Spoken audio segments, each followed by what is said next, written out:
Hey, how's it going? It's Sam Frost here, back with some more digital marketing advice. Now in today's short video, just want to give you a tip that will save your business money, and that's go and revisit periodically the marketing software you use and sales software and anything like that, and see if you can find efficiencies. So look for ways to cut your subscription cost on the platforms you like, or cut your software cost, or also look at alternatives as well. So I've been going through this process myself and have found some really good savings, actually some very significant savings that I could make in two different ways. One is to actually look at whether or not you're on the right tier or subscription level or license for the product you're currently using. So for example, if you're using, say, ActiveCampaign, you might be paying for a CRM enabled plan, so one of the more advanced plans. But actually, if all you're doing is gathering emails and doing a bit of marketing automation and sending out newsletters, you just need the basic plan, and you can scale your contact number. That's all you need. You don't need the CRM piece. If you're sitting there going, oh well, I might use it down the track, you can always re-enable it. That's the truth. If you turn it off, you're going to save money, and then in 3 or 4 months' time, if you do actually get around to using the CRM, because you've got enough time to focus on that, you can go and turn that feature back on. But why not save the money in the interim?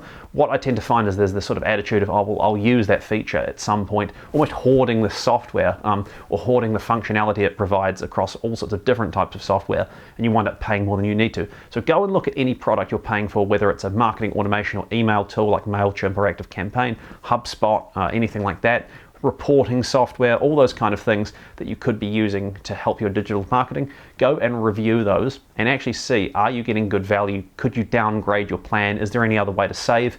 Sometimes there'll be new subscriber discounts, for example, that you can actually go back to the software company and say, hey, I'm thinking of leaving, can you give me the discount? Otherwise I might have to look elsewhere, because some of these products have increased in price sort of to an unrealistic extent. I can think of a product I use, I won't name what it is, I'm going to be shifting away from it. That started out at around 100 New Zealand dollars a month for my subscription, and I was getting pretty good value, and overnight the price went up to about 400 New Zealand dollars a month for exactly the same functionality. Didn't get any more features, anything like that. It's just, our business model's changed, we have to put the pricing up.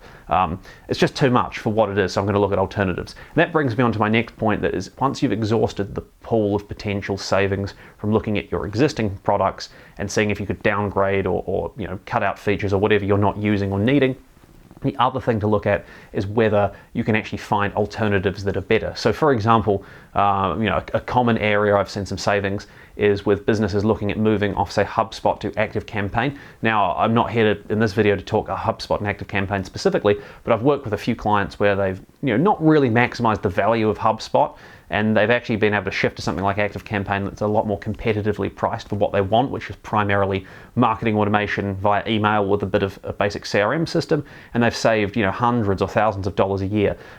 Things like reporting software, for example, so if you want to automate data pulling, could you move to Google Data Studio, which is free, or you might pay for some basic data connections from a third-party tool.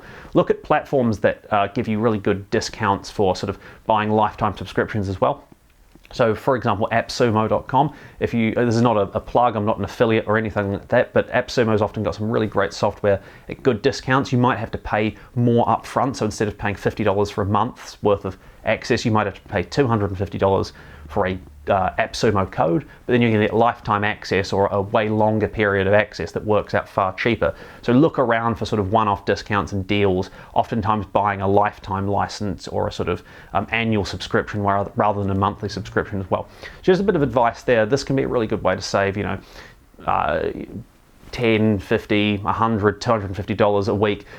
Or a month. There's so much money you can save. I've helped clients save anywhere from sort of few $100s a month to literally thousands and thousands of dollars a month by going and reviewing whether they're using the right type of software, whether they can get the same feature set elsewhere, and whether they can negotiate better deals. It's well worth doing this every so often to save money. And it's just timely for me because we've come to the end of the financial year here in New Zealand, so it's just something I'm reviewing for my own business. So hopefully you found that helpful. If you've got any questions, please do let me know.